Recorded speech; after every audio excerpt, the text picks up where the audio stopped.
got from around the white man and did your own thing and became successful. Now, what did the white man do to you? He got jealous. And he burnt your whole city down because you niggas, you didn't have a military, man. You didn't have arms, man. Yeah. That's right. You better wake the fuck up, man. Then you're going to get mad at us because we curse. You can't see the wickedness that the white man's doing, but you can see us cursing. Yeah, exactly. Yep. It says, this is Greenwood, Tulsa, Oklahoma. Greenwood is a neighborhood in Tulsa, Oklahoma, as one of the most successful and wealthiest African American communities in the United States during the early 20th century. It was popularly known as America's Black Wall Street until the Tulsa race riot of 1921.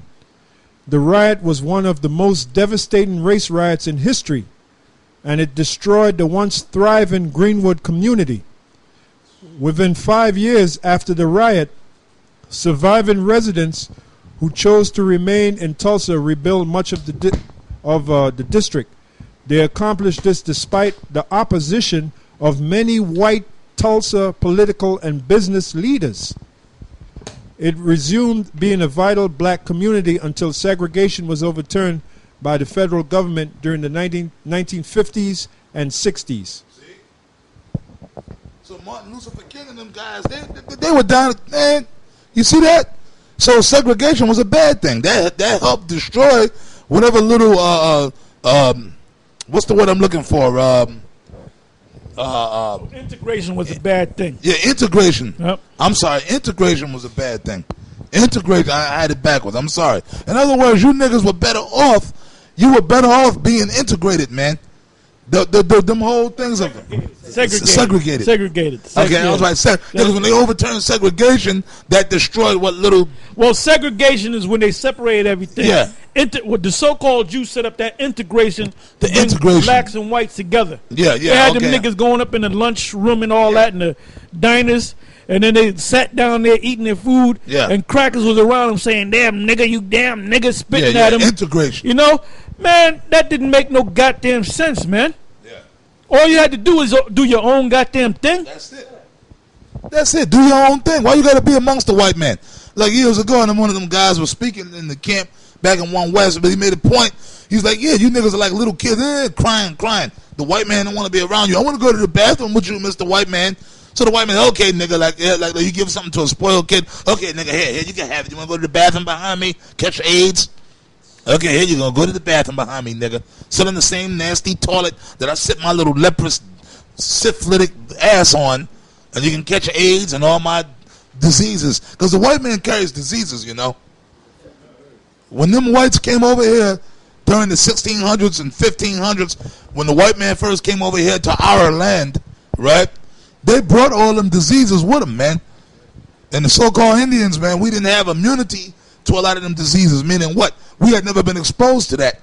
So when the white man came, he brought them diseases. That's why the native population was decimated by them diseases. And that was just in being in contact with these devils. Because how do we get them diseases? We started going amongst them. We started trading with them. So when you trade and take objects that they had in their possession, you get them bacterias, man. And that's how we got them. So that means we ain't supposed to be around the white man. Then eventually we started interbreeding with these crackers. That's how you get their diseases, man. So when everything was segregated, it was better. You went to the toilets the white man went to their toilets. Then Martin Luther King, who was set up by the elites, which he worked for the Brule. Yeah, they had a thing called separate but equal. Yeah. Black man had his own separate schools, and the white man had their schools. But you niggas wanted to become integrated with this damn devil. I don't want to become integrated with this goddamn devil. You know, fuck this goddamn devil, man. Yeah. But anyway, I want to go to this scripture right here, Micah 3:1. Now this is what degenerate Yohana is doing, man. He's sold out. He's doing what the white man told him to do. Well, then I guess he's all right based upon the Haitian Hamite He's not being rebellious to the white man. You know, he's doing what the white man told. The white man tell you to sell out, you sell out. If you don't want to sell out, don't be like GMS. Because GMS is rebellion.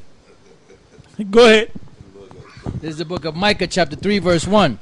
And I said, hear, I pray you, O heads of Jacob, and you princes of the house of Israel. Is it not for you to know judgment, who hate the good and love the evil? Hold up. Read that again from the top. And I said, hear, I pray you, O heads of Jacob. This is a message to the heads of Jacob, the leaders. Where's some of the leaders? All right, we're the leaders. And you got different camps that they have camp leaders. All right? That's how the Most High set it up. There's leaders. There's structure. Go ahead. And you princes of the house of Israel. And we're princes of the house of Israel. Is it not for you to know judgment? You're supposed to know judgment, man. You ain't supposed to be saying, just listen to whatever the white man said. The white man tell you to stop, you stop. That's not judgment, man. You don't be teaching our people. You're bringing them back into slavery, man. And you ain't supposed to go around talking about we don't hate white people, man. That's right. Who hate the good and love the evil? Who pluck up? Yohana hate the good and he loved the evil. The evil is a so-called white man. But he hates the good. He hates us. He hates GMS. Go ahead. Who pluck off their skin from off them. Now what does that mean? Now you got to link that up with Ezekiel 37. Moses said, Ezekiel saw a valley with dry bones, and he saw the bones come together, and he saw sinews coming on the bones and skin. What these niggas is doing, they're peeling the skin right back off of Israel, man. That's why at school, he told them people on the news that his school is called a Christian Bible school. The word Israel wasn't even in it, man. Slowly but surely, turning everything upside down. And they don't even deal with the Bible. Christian Bible school, when you watch his videos, the Bible's not being read. He's just ranting and raving. So, the Christian Bible school, they're not teaching the Bible. Ezekiel 37 and 1. The hand of the Lord was upon me and carried me out in the spirit of the Lord and set me down in the midst of the valley which was full of bones and caused me to pass by them round about. And behold, there were very many in the open valley, and lo, they were very dry. And he said unto me, Son of man, can these bones live? And I answered, O Lord, power, thou knowest. Again he said unto me, Prophesy upon these bones, and say unto them, O ye dry bones, hear the word of the Lord. Thus saith the Lord power unto these bones, Behold, I will cause breath to enter into you, and you shall live. And I will lay sinews upon you, and will bring up flesh upon you, and cover you with skin, and put breath in you, and you shall live, and you shall know that I am the Lord. So I prophesied as I was commanded, and as I prophesied there was a noise, and behold, a shaking, and the bones came together, bone to his bone. And when I beheld, lo, the sinews and the flesh came up upon them, and the skin covered them above, but there was no breath in them. Yeah, because that's all these other groups that are bringing Jake together, but they're not giving him the right breath. But then you got some of these niggas peeling the skin back off of him, man. So let's go back to Micah and go back to that point. This is back in Micah chapter 3 verse 2. Who hate the good and love the evil, who pluck off the skin from off them, and their flesh from off their bones.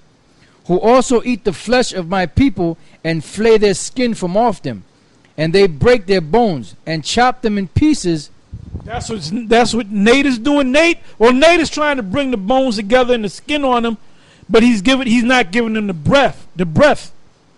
Yohana, on the other hand, he's totally trying to do away with. He's trying to dismantle Israel, man. He's bringing that gangster intimidation, general community bullshit, Christian Bible school bullshit, man. Yeah. Go ahead. And they break their bones and chop them in pieces. As for the pot Yeah, because you know what? A key element of receiving the whole breath is knowing the whole book and teaching the whole book. It said, ye men of Israel, ye leaders, ye heads of Israel, ye princes of Israel, are you supposed to know judgment? So if you can judge rightly, you're supposed to teach that judgment, man. Now, when you're teaching your people, your so-called congregation, that the mark of the beast is not the chip, then what are you doing? You're peeling off the skin of them, man. You're keeping the breath